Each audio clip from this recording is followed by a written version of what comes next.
Ernestina Amendola, grazie per la testimonianza che ci offri per i Granai della Memoria. Siamo al tuo ristorante, Le Taverne di Acciaroli, nel comune di Follica, nel Parco Nazionale del Cilento.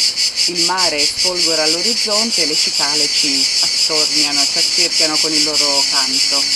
In questo ristorante tu lavori con tuo marito, Angelo Masarone, e fate una cucina di tradizione. Quali sono i piatti più importanti del tuo ristorante? I piatti più importanti sono con i prodotti di stagione soprattutto. Dato che la nostra è un'apertura stagionale, adesso ci sono le melanzane. Le melanzane sono è la regina della nostra tavola, per cui in vari modi vengono. Ora vedremo una ricetta tipica cilentana, le polpette di melanzane nel sugo. Allora, le melanzane vengono sbucciate, tagliate a pezzetti e lessate, poi scolate e messe sotto pressa. Vengono schiacciate ancora un poco, un po' di sale, del basilico spezzettato,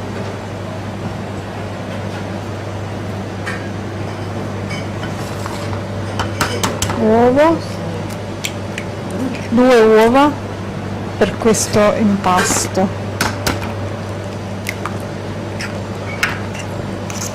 si amalgama tutto, poi mettiamo del caprino, un formaggio tipico del Cilento, di pane raffermo, si fa la forma,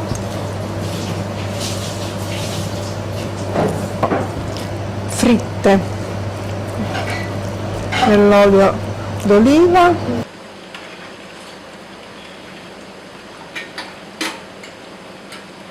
si mettono il sugo,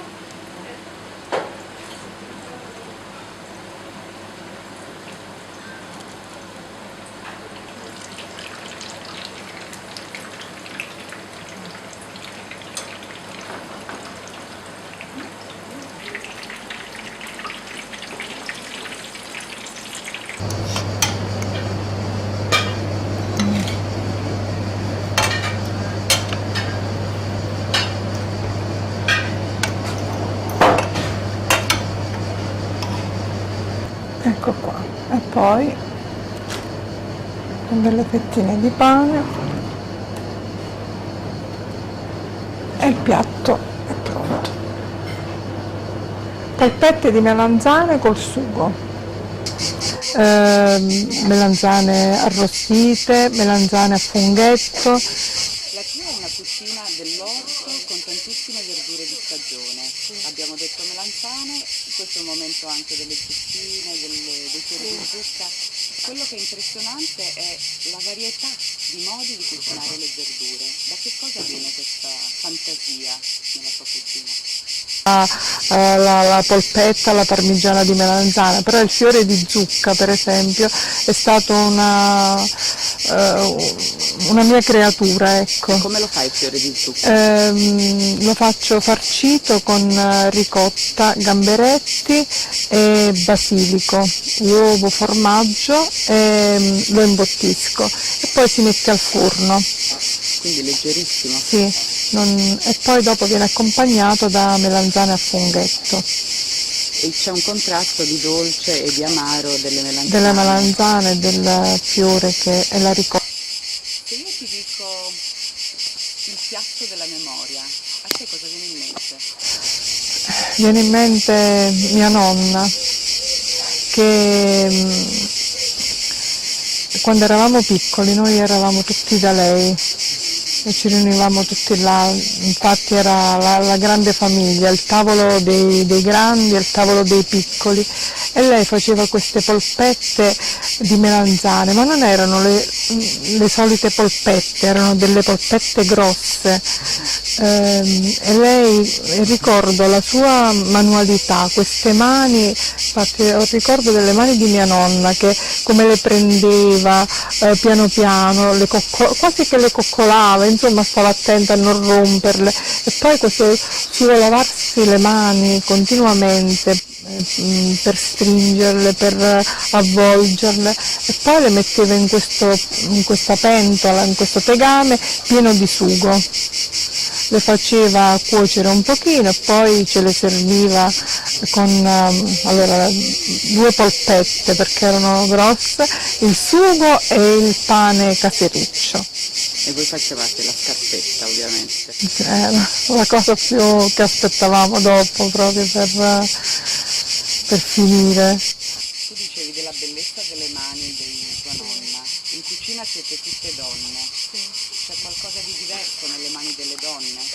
Sì, sicuramente c'è più, forse sembrerà banale, ma c'è più amore. Mi rendo conto che anche per esempio con zia Rosa, io le guardo le mani quando lavora, e già quando per esempio sbuccia gli agli, affetta la cipolla oppure versa l'olio nel tegame, lei lo fa con una naturalezza e con, non lo so, con un senso di, non di risparmio, però di abbondanza, ecco, non lo so, forse può sembrare una cosa un po', però lo fa proprio, te ne rendi conto che ti viene un sospiro, ti riempie, ecco, io a vederla cucinare mi rilasso, ti lascia dentro qualcosa di veramente bello. Quello che hai appena detto di zia Rosa mi fa ricordare un passo di Cristina Campo, una grande scrittrice italiana, che diceva sempre che la grazia con la G minuscola è la madre della grazia con la G maiuscola. In fondo questi gesti di tua zia, questi gesti in cucina sono forse dei gesti piccoli del quotidiano, però che fanno la grazia nel senso più ampio, più forte. E credo che il legame tra grazia e bontà dei cibi sia veramente un legame molto stretto. Quali sono le altre donne che lavorano nella tua cucina? C'è la colonna portante, mia mamma, che da sempre mi avvicina in questo. Anzi, io per un periodo le avevo detto di non lavorare più, perché lei ha sempre lavorato in cucina. All'asilo era la cuoca, poi in qualche altro ristorante, poi arrivò Angelo a chiederle di venire a cucinare qua. Tuo marito, quindi? Ma ancora non era mio marito, non lo conoscevo. E io dissi no, mamma ormai non deve lavorare più, è stanca. E da quel giorno si prese sia mamma che me. Due in un corpo solo. Sì, Quindi è stato amore a prima vista. Sì. Quanti anni ha tua mamma? 90. Quindi è la prova che la dieta mediterranea è veramente efficace. Sì, penso proprio di sì. Che cos'è per te la dieta mediterranea? La dieta mediterranea per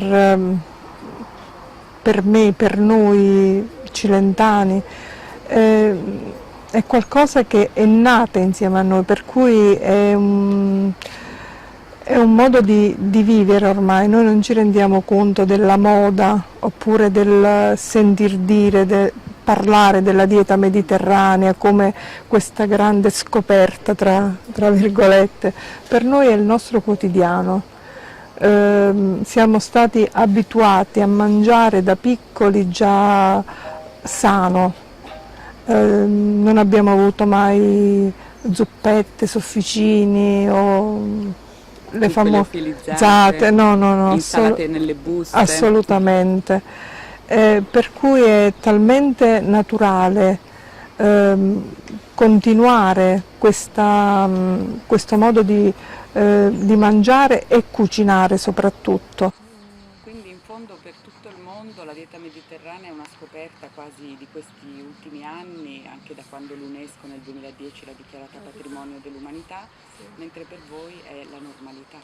Perché comunque, come ho detto prima, per noi è stato un crescere con questi prodotti, con questi modi di cucinare, ecco, soprattutto le verdure, perché per noi la dieta mediterranea è soprattutto verdura. Fantasia in cucina, questa fantasia dell'orto che è fortissima nella cucina cilentana è anche un modo per continuare a mangiare magari lo stesso prodotto di stagione senza annoiarsi.